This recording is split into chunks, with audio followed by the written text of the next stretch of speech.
आता संजय राऊतांनी काय आरोप केला आहे मला माहिती नाही, कारण मी आत्ताच बिद्री कारखाने सगळे नूतन संचालक मला भेटायला आलेले होते आणि आज डॉक्टर बाबासाहेब आंबेडकरांचा महापरिनिर्वाण दिन आहे, त्या कार्यक्रमात मी होतो. मी काही ते ऐकलेलं नाही, ते ऐकल्यानंतर आणि समजून घेतल्यानंतर मी प्रतिक्रिया देईन.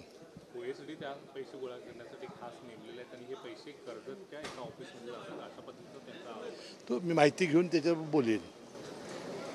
बिद्री कारखान्याची काल निवडणूक झाली, मी अगोदर प्रयत्न केला होता की फक्त निकालाची औपचारिकता बाकी आहे.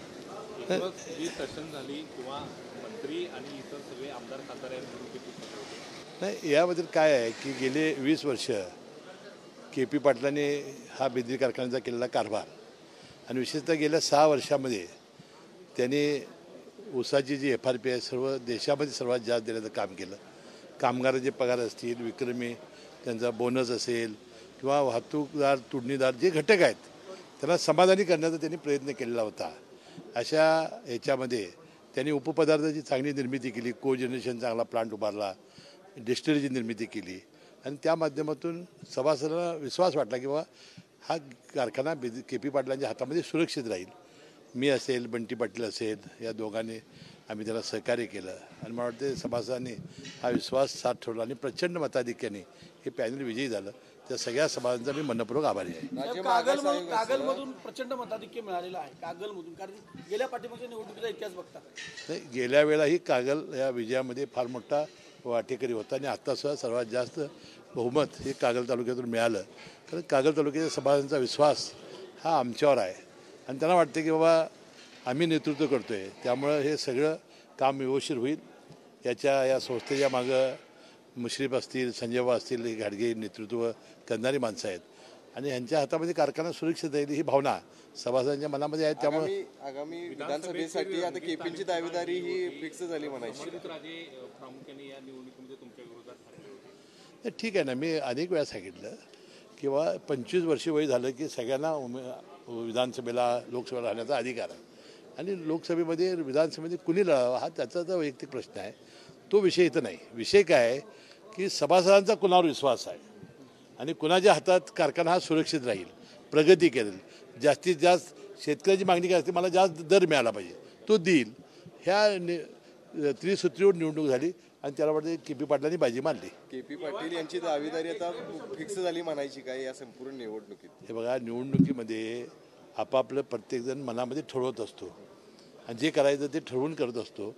तर प्रत्येकाला त्या वेळा नशीब साथ देतं असं नाही, यावेळा ते नशीब साथ देते त्याला असं दिसतंय.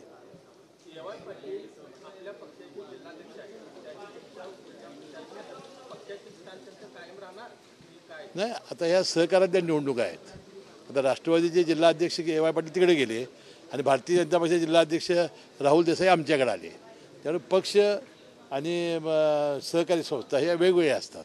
राज्य मागास आयोगाचे अनेक सदस्य राजीनामा देत आहेत आणि त्या ठिकाणी खरं तर मंत्र्यांचा हस्तक्षेप संपूर्ण या प्रक्रियेमध्ये आहे असा आरोप देखील. याबद्दल आज मंत्रिमंडळामध्ये सुद्धा बैठक होईल. आज संध्याकाळी मंत्रिमंडळाची बैठक आहे, त्यामध्ये हा विषय चर्चेला जाईल असं मला वाटतं. साहेब, चंद्रकांत पाटील उपमुख्यमंत्री देवेंद्र फडणवीस यांची नावं घेत त्यांनी म्हणजे गंभीर आरोप अशी केलेली आहेत. ठीक आहे, आज त्याबद्दल मंत्रिमंडळात बैठक होईल, चर्चा होईल. आरोग्य विभागावर वारंवार प्रश्न उपस्थित केले जात आहेत. आज देखील ते होत आहेत.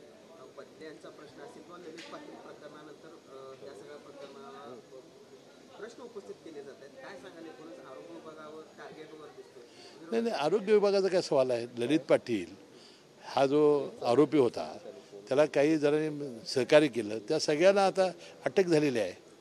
ससूनच्या आमच्या डॉक्टरनाही अटक झालेली आहे काल, की ज्यांनी ज्यांनी सहकार्य केलं आणि ह्याचा पर्दाफाश त्या गृह खात्याने केलेला आहे. पण यावरून दादा भुसे तानाजी सावंत यांच्या भूमिकेवर संशय व्यक्त केला जातो विरोधकांकडून.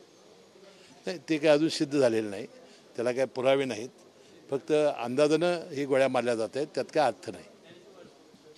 अधिवेशन आता होते आणि या अधिवेशनाच्या पार्श्वभूमीवरती फक्त 10 दिवसासाठी अधिवेशनासाठी येणार आहे, स्वागत आहे असं शरद पवार राष्ट्रवादी गटाने फलक लावलं. ठीक आहे ना, दरवेळेला 2 आठवड्याचं हे अधिवेशन असतं, 5 आणि 5 10 दिवस. आज तिसरा आठवडासुद्धा यात थोडासा अंतर्भाव झालेला आहे. मला वाटते दरवेळेला असं असते, यावेळेला तसंच झालेलं आहे. थँक्यू.